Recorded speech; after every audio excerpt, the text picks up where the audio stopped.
तो guys finally I am back and hopefully आप लोगों ने मुझे मिस किया होगा, बट इवेंचुअली शायद नहीं किया होगा because real Madrid played well in my absence. हमने एटलेटिको की डर्बी जीत ली एंड उससे पहले भी हमने इंपॉर्टेंट मैचेस जो हैं वो जीत लिए and Arbeloa is on a roll भाई. टू बी ऑनेस्ट हमने एटलीस्ट ये सब एक्सपेक्ट नहीं किया था. Whatever is happening with Real Madrid right now, so it's fine. So if I am back now तो हम एज यूजुअल कुछ मुद्दे की, कुछ इंपॉर्टेंट चीज़ों की बात करते हैं. एंड आज मैं आपका ध्यान एक ऐसी चीज़ की तरफ लेके जाना चाहता हूं जो मुझे लगता है कि शायद आपने ध्यान नहीं दिया होगा, मे भी हो सकता है दिया हो, बट अगर दिया है तो बहुत अच्छी बात है, नहीं दिया तो I am here to tell you that, which is हर रियल मैड्रिड के मैच में जितने भी मैचेस हो रहे हैं रियल मैड्रिड बहुत अच्छा खेल रही है, दैट्स ग्रेट.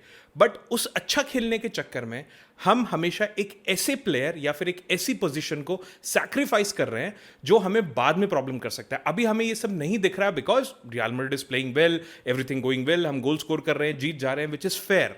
बट जब ये हमारे लिए वर्क नहीं करेगा तब सबका ध्यान इसी तरफ जाएगा, which is happening right now. And मैं आपको 5 पॉइंट्स में बताऊंगा वो कौन सी 5 चीजें हैं या फिर वो कौन से 5 प्लेयर्स हैं, 5 पोजीशंस हैं जिनको हम सैक्रिफाइस कर रहे हैं to make the system play. ठीक है, सो अगर आपको जानना है कि ये कौन सी 5 चीजें हैं, प्लीज वीडियो को एंड तक देखना. एज यूजुअल थोड़ी सी 15-17 मिनट की वीडियो हो सकती है, please be with me. And अगर वीडियो अच्छी लगे तो please share with friends and subscribe to my channel. First point which is the attack forces someone out of the position या फिर लेफ्ट साइड ओवरलोड. मुझे पता है ये ऐसा पॉइंट है जो शायद आप ऑलरेडी जानते होंगे. मैं कोई पहला ऐसा बंदा नहीं हूं या मैं कोई फुटबॉल पंडित नहीं हूं जो आपको आके चीज बता रहा हूं. Everybody knows about this, but इसके चक्कर में एक चीज बहुत ही गड़बड़ हो रही है रियल मैड्रिड के लिए. तो अगर मैं आपको बहुत बेसिक तरीके से बताऊं, रियल मैड्रिड जो है उनका हाईएस्ट अटैकिंग रेट है from the left wing. La Liga में हमारे जितने भी अटैक बनते हैं वो ऑलमोस्ट लेफ्ट साइड से बनते हैं. क्यों? क्योंकि विनीसियस वहां से ऑपरेट करते हैं. उसके अलावा अम्बापे जो है जब वो खेलते हैं वो भी थोड़ा सा लेफ्ट साइड वाली जो लेन है वही प्रेफर करते हैं. तभी हम यूजुअली बोलते हैं कि अम्बापे एंड विनीसियस जो आपस में कोलाइड करते हैं.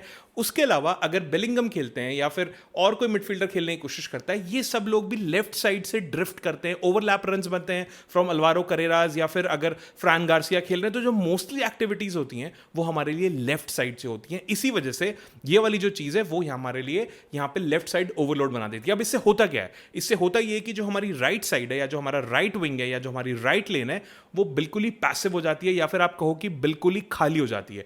या फिर मतलब आप कह सकते हो कि एक अटैकर कोई भी, जैसे अभी तो रॉड्रिगो इंजर्ड चल रहा है, बट अगर रॉड्रिगो खेलता है या फिर ब्राहीम डियाज खेलता है, जो भी यहां पे खेलता है वो एक सैक्रिफिशियल रनर बन जाता है. I hope you are getting my point. एक प्लेयर है वहां पे बट उसको कोई डिलीवरीज नहीं मिल रही, उसका कोई काम ही नहीं है because everything what ever happening वो सब आप लेफ्ट साइड से कर दे रहे हो.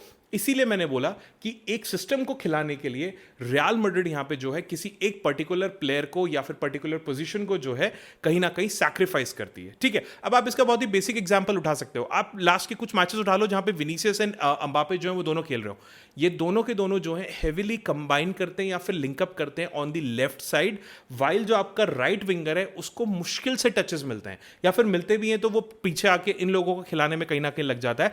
एटलेटिको वाले गेम में जो 3-2 रियल मैड्रिड जीती उसमें भी जो एक तरीके से जो फर्क आया या फिर जो अटैकिंग थ्रेट था वो हमेशा विनीसियस की तरफ से आ रहा था mostly, which is the left side of the pitch. So अगर मैं आपको बहुत ही बेसिक लेमन लैंग्वेज में बोलूं तो मैं बोल सकता हूं कि रियल मैड्रिड के आगे कोई फ्रंट 3 नहीं है. रियल मैड्रिड टेक्निकली फ्रंट 3 होने चाहिए बट एक फ्रंट 3 नहीं है बल्कि एक लेफ्ट साइड ओवरलोडेड है. This is the structure of real Madrid and एक ही आदमी है जो राइट साइड पे सर्वाइव कर रहा है, that could be anyone. So just to run the system of Mbappe या विनीसियस, रियल मैड्रिड जो है लेफ्ट साइड से खेल रहे हैं एंड इसी के चक्कर में जो हमारा राइट साइड वाली पोजीशन है या राइट साइड वाला जो प्लेयर है वो अपने आप को सैक्रिफाइस कर रहा है. Second point which is the midfield loses control to feed the stars. अब इसका क्या मतलब है? अगर आप ला लीगा में देखो तो जो रियल मैड्रिड के मिडफील्डर्स हैं वो लोग इस टाइम पे सबसे ज्यादा हाई अटैकिंग थ्रेट जो है वो बना रहे हैं, which is very good. But वही मिडफील्डर्स जब डिफेंसिव ड्यूटीज की बात आती है या फिर जब डिफेंस करने की बात आती है, they rank 18th in preventing the opponent threat. तो आप इस चीज से अंदाजा लगाओ कि एक तरफ हम अटैकिंग थ्रेट में बहुत बढ़िया है बट जब डिफेंस की बात आती है तो हम यहां पे बहुत ज्यादा स्ट्रगल कर रहे हैं. ठीक है, सो इसका क्या मतलब हुआ? इसका मतलब हुआ कि हम अटैक तो बढ़िया कर रहे हैं बट हमारे पास गेम का कंट्रोल नहीं है because attack is something else. But मुझे ऐसा लगता है कि जो डिफेंस होते हैं वो आपको मैचेस जितवाते हैं. इसलिए आई एम सेइंग कि डिफेंस में हमारा बिल्कुल भी जो है वो यहां पे ध्यान नहीं है या फिर आप कह सकते हो कि डिफेंस में हमारा कंट्रोल नहीं है. अब ऐसा क्यों हो रहा है? ऐसा होने के पीछे कुछ 2-3 पॉइंट्स हैं मेरी नजर में जो यहां पे इन चीजों पे इंपैक्ट डाल रहे हैं, विच इज जो मिडफील्डिंग है या फिर जो मिडफील्डर्स है वो टेम्पो को डिक्टेट नहीं कर रहे हैं. यूजुअली क्या होता था रियल मैड्रिड में, क्रूज, मॉडरिच, वो आपकी मिडफील्ड का जो टेम्पो था उसको डिक्टेट करते थे या फिर मिडफील्ड को डिक्टेट करा जाता था. बट अनफॉर्चुनेटली इस टाइम पे जो रियल मैड्रिड की मिडफील्ड है वो टेम्पो को डिक्टेट नहीं कर रही, बट कर क्या रहे, वो करंटली एडजस्ट करते हैं अपने आप को. एडजस्ट किस चीज के लिए करते हैं, या तो अंबापे की रन्स के लिए अगर अंबापे खेल रहा है, या फिर विनीसियस के ट्रांजिशंस के लिए. वो डिफेंस में है तो आगे जाके कवर करेंगे, वो आगे गया तो पीछे आके उसको कवर करेंगे या डिलीवरी उसकी तरफ डालेंगे, what ever it is, runs through that. So the point is that कि वो कोशिश ये कर रहे हैं कि हम अपने आप को इस तरीके से अडेप्ट कर लेते हैं कि जो हमारे स्टार्स हैं, Mbappe, Vinicius, as of now I am talking about, उनको किसी तरीके से यहां पे मिल जाए, या फिर जो बेलिंगम अगर खेला करते थे, जो बेलिंगम की मूवमेंट थी वो भी इसी तरीके से होती थी कि अंबापे, विनीसियस या रॉड्रिगो, इन सबको हम फीड करने में कहीं ना कहीं लग जाए. Unfortunately this is a problem, because ये सब करने के चक्कर में हम हमेशा एटलीस्ट एक मिडफील्डर को सैक्रिफाइस करते हैं.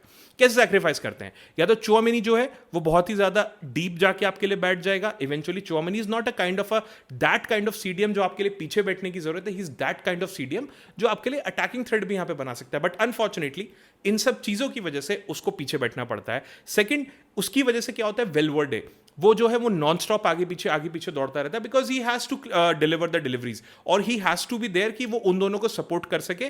तीसरा, इसकी वजह से होता क्या है कि जो आपकी क्रिएटिविटी है वो कहीं ना कहीं ड्रॉप कर जाती है. क्रिएटिविटी लाने के लिए आप या तो आर्दा गुलर को खिलाओगे, बट अगेन चुआमेनी पीछे बैठ गया, वेलवर्डे आगे पीछे जा रहा है, तो आपको एटलीस्ट मिडफील्ड में एक प्लेयर चाहिए विच इज आर्दा गुलर. बट अब वो अपनी क्रिएटिविटी नहीं दिखा पा रहा है because he is a creative midfielder. But unfortunately सारी टीम को सेटल करने के लिए वो यहां पे खेलेगा. टू बी ऑनेस्ट, हमने ये चीज थोड़ी सी सॉल्व करने की कोशिश करी है with Thiago Pitarch, but again Pitarch भी उसी तरीके का गेम खेल रहा है, just to fill out, just to help the attack, just to help the stars. अभी के लिए चल रहा है. अगेन आई एम सेइंग कि अभी रियल मैड्रिड जीत रही है तो किसी का ध्यान इस तरफ नहीं जा रहा है, बट इवेंचुअली जब चीजें हमारे लिए काम नहीं करेंगी, ये सारी चीजें सबके सामने घूम के आएंगी. तो जो मैड्रिड की मिडफील्ड है मेरे अकॉर्डिंग वो गेम को कंट्रोल नहीं कर रही है, बल्कि जो केओस मचा हुआ है टीम में उसको सपोर्ट कर रही है या फिर उसको बैलेंस करने की कोशिश कर रही है, जिसकी वजह से हम एटलीस्ट अपने एक मिडफील्डर को हर मैच में सैक्रिफाइस करते हैं. Third point, one defender is always exposed. अब ये ऐसा पॉइंट है जो मुझे ऐसा लगता है कि सबको पता है, बिकॉज ये चीज इसलिए होती है बिकॉज जो हमारा स्ट्रक्चर है वो कहीं ना कहीं ब्रेक कर जाता है. अब इसके पीछे का एक हिडन पेन पॉइंट है जो शायद आप लोगों ने नहीं ध्यान दिया होगा, विच इज कि जो मैड्रिड ने 232 क्रिटिकल बॉल जो है वो लूज करी हैं. यानी कि ला लीगा में सबसे ज्यादा जो बॉल लूजेस हुई है, क्रिटिकल बॉल लूजेस, वो रियल मैड्रिड है विच इज 232.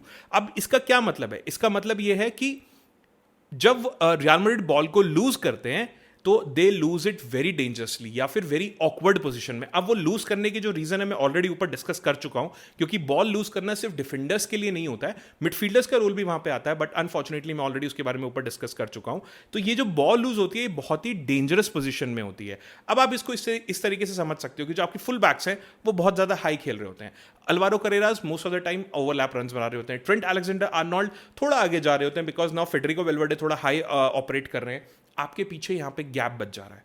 एक लॉन्ग बॉल यहां से आएगी तो जो आपका डिफेंसिव लाइन है वो या तो उसको कवर करने के लिए जाएगी या फिर थोड़ा सा आगे जाएगी, जिसकी वजह से डिफेंसिव लाइन जो है वो यहां पे ओवरलोड हो जाएगी. प्लस इसके पीछे सेकंड पॉइंट आता है जो कि मैंने आपको ऊपर बताया, attack overloaded on the one side, जो कि हमारी लेफ्ट साइड पे यहां पे यूजुअली हो रहा है. अब इसकी वजह से होता क्या है, इसकी वजह से होता यह है कि आपका एक डिफेंसिव पोजीशन या फिर एक डिफेंसिव प्लेयर जो कि सेंटर बैक भी हो सकता है, या आपका वीक साइडेड जो फुल बैक, या वीक साइडेड फुल बैक में आप कुछ भी ले सकते हो, ट्रेंट को भी ले सकते हो, अल्वारो करेरास को भी ले सकते हो, जिसको आपको मन करे आप उसको यहां पे पिक कर सकते हो. बट इसकी वजह से आपकी एक डिफेंसिव पोजीशन जो है वो हमेशा एक्सपोज्ड रहती है. इसके बहुत सारे एग्जांपल्स हमारे पास है. एटलेटिको वाले मैच में भी हमने कई बार देखा कि जो काउंटर अटैक थे वो यूजुअली हमारे जो फुल बैक वाले एरिया थे वहां से आ रहे थे, एंड लॉन्ग बॉल्स जो थी बहुत ज्यादा पड़ रही थी. But unfortunately like I said, हमारे स्टार्स को सपोर्ट करने के लिए हमें ये चीज करनी पड़ रही है, और ये पूरा एक फ्लो है. ऐसा नहीं कि सिर्फ डिफेंस की गलती यहां पे निकल गई या फिर सिर्फ मिडफील्ड की गलती निकल गई. अब अटैक को सपोर्ट करने के लिए मिडफील्डर्स जाते हैं, मिडफील्डर्स को कवर करने के लिए डिफेंडर्स आते हैं, फिर डिफेंडर्स जो है वो यहां पे एक्सपोज हो जाते हैं. सो माई पॉइंट इज दैट कि अगर आप रियल मैड्रिड का एक पैटर्न देखो, एक स्टार्ट है. रियल मैड्रिड जो जितनी भी बड़ी टीमें हैं, आप बड़ी टीमों को यहाँ पे कुछ भी ले सकते हो, मैन सिटी, एटलेटिको या बार्सिलोना, जो भी बड़ी बड़ी टीमें हैं, मैड्रिड ने उनके अगेंस्ट 2.43 गोल्स पर गेम जो है वो कंसीड कर रहे हैं रीसेंट कुछ मैचेस में मिला के। सो आप इसी चीज से अंदाजा लगा सकते हो कि जो हमारा डिफेंस है वो कितना जबरदस्त तरीके से जो है यहाँ पे स्ट्रगल कर रहा है। ये कोई कोइंसिडेंस नहीं है। अगर आप सोचो कि यार अब ठीक है अभी तो पूरी टीम खराब खेल रही है तो एक कोइंसिडेंस हो सकता है, ये एक स्ट्रक्चरल ब्रेकिंग है जिसका ध्यान रियल मैड्रिड को रखना पड़ेगा, कंसिडरिंग बायर्न जैसे मैचेस आ रहे हैं। इवन मयोर्का वाला जो मैच है वो भी रियल मैड्रिड के लिए आसान नहीं होने वाला है। So it's a structural break. तो मुझे ऐसा लगता है कि जितनी भी बार रियल मैड्रिड जो है फ्रीडम से अटैक करती है, उनका जो एक डिफेंडर है वो उसका प्राइस पे करता है, या फिर एक डिफेंसिव पोजीशन एटलीस्ट उस प्राइस को फुलफिल करती है, जिसकी वजह से रियल मैड्रिड डिफेंसिवली स्ट्रगल कर रहे हैं। Fourth, the system adjust for stars not balance. अब इसका क्या मतलब है? इसका मतलब है कि ये एक कोर ट्रुथ है जिसके बारे में हम सब कहीं ना कहीं बात कर चुके हैं।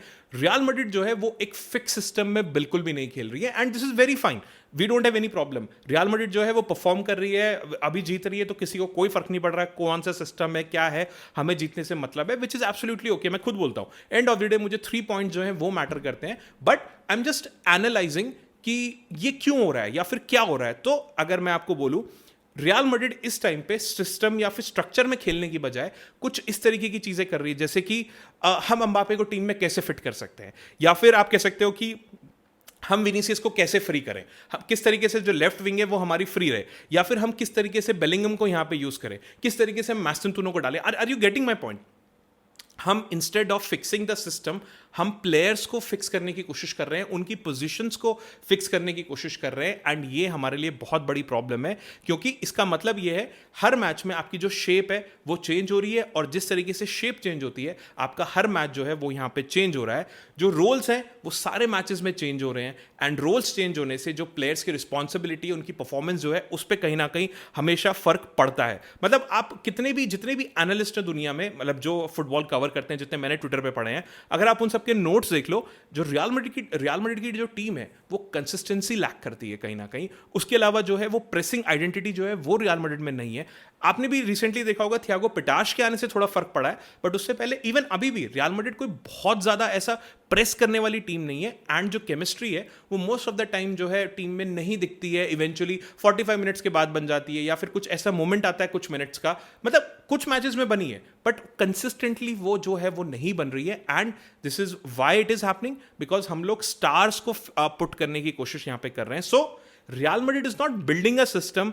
मुझे ऐसा लगता है कि it's kind of negotiating in every role. हर मैच में हम किसी एक रोल को नेगोशिएट करने की कोशिश करते रहते हैं, भाई तू आजा, तुझे खिला लेते हैं, इसको यहां रख दो, इसके लिए ऐसा कर दो। It should not like that, and unfortunately this is happening in Real Madrid. Fifth point, nobody is noticing because results are covering it. ये इस पूरी वीडियो का एक छोटा सा जस्ट है कि कोई इन सब चीज़ों के बारे में ध्यान नहीं दे रहा, बिकॉज ये चीज़ जैसे आ रही है वो बहुत ही डेंजरस हो जा रही है। अगर आप रियल मैड्रिड की विन परसेंटेज देखो लास्ट कुछ मैचेस में, that is approximately 76%। Very good, बहुत मजा आ रहा है हम लोगों को, अरे मैचेस जीत रहे हैं, बहुत बढ़िया, बट इसके साथ जो गोल्स पर मैच है दैट इज 2.17। तो आप इस बात से अंदाजा लगाओ कि मैच आप जरूर जीत रहे हो, बट आप जितने गोल्स यहां पे जो है कंसीड कर रहे हो। तो होता क्या है?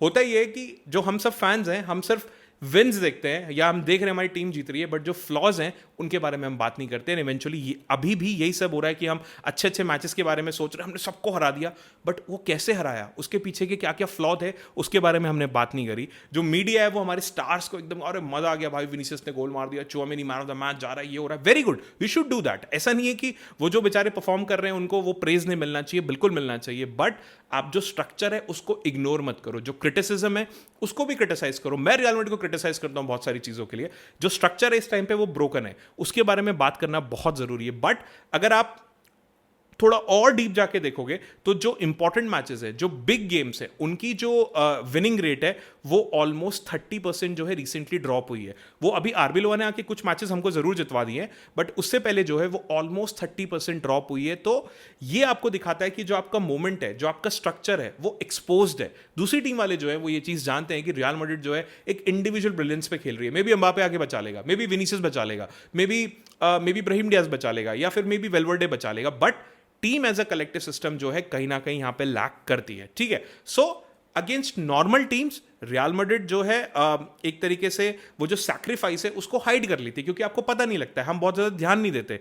बट बड़ी टीम के अगेंस्ट ये जो स्ट्रक्चर है या फिर जो ये सैक्रिफाइस हमने किया है ये एक्सपोज हो जाता है, ये आपको बहुत ही क्लियरली जो है यहाँ पे देखने को मिल जाता है। ठीक है, सो ये थे कुछ 5 पॉइंट जिसमें मैं आपको बताना चाहता था कि इन सारी विन्स के पीछे एक ऐसी चीज है विच इज अ सैक्रिफाइस, जिसके बारे में हम बहुत ज्यादा ध्यान नहीं देते हैं। So maybe Real Madrid is not a perfectly balance team right now, जो कि हमको पता है कि रियल मैड्रिड जो है एक पर्टिकुलर स्ट्रक्चर के साथ नहीं खेल रही है, पर्टिकुलर बैलेंस के साथ नहीं खेल रही है। ये ऐसी टीम है जो कि हर मैच में किसी ना किसी एक रोल को सैक्रिफाइस करती है, किसी ना किसी एक प्लेयर को सैक्रिफाइस करती है, सो दैट कुछ पर्टिकुलर स्टार्स, इंडिविजुअल स्टार्स जो हैं वो शाइन कर सकें एंड रियल मैड्रिड को जितवा सकें। एज लॉन्ग एज ये लोग जीतते रहेंगे, मुझे ऐसा लगता है कि nobody will talk about it, कोई इसके बारे में बात नहीं करेगा, सब इसके बारे में बात कर लेंगे, इंजरीज हो गई, वो प्लेयर आ रहा है, उसने गोल मार दिया, ये कर दिया, फाइन भाई, बट उसके पीछे की क्या प्रॉब्लम है उसके बारे में शायद कोई बात नहीं करे, शायद मैं भी नहीं करूंगा। मैं आज की वीडियो बना रहा हूं बट मैं उसके बाद नहीं करूंगा, बट मैं बना के एटलीस्ट अपना रोल पूरा कर रहा हूं। मैं आपको बताना चाहता हूं कि मैंने ये चीज़ जरूर एनालाइज कर ली है। बट जिस दिन रियल मैड्रिड जीतना रुकेगी, क्योंकि हर एक चीज का एंड जरूर आता है या फिर डाउनफॉल आता है, अभी आप जीत रहे हो फिर दोबारा शायद थोड़ा सा नीचे आएगा, ये जो सैक्रिफाइस है ये आपको बहुत अच्छे नहीं लगेंगे एंड उस टाइम पे ये आपको एक फ्लॉ की तरह दिखने लगेंगे, जैसे मुझे अभी दिख रहे हैं। टच वुड, मैं कोई जिंक्स नहीं करना चाहता, इस तरीके से रियल मैड्रिड जीतती रहे, but I still want them to understand कि ये जो सिस्टम है उसको भी मेंटेन करना बहुत जरूरी है। सो होपफुली मेरे 5 पॉइंट्स ने आपके लिए सेंस बनाई होगी, अगर बनाई है तो just kindly let me know in the comments. अगर मैंने कोई सैक्रिफाइस छोड़ दिया तो प्लीज वो भी मुझे कमेंट में बताना, एंड अगर वीडियो अच्छी लगी हो तो please share to the friends and subscribe to my channel. Thank you.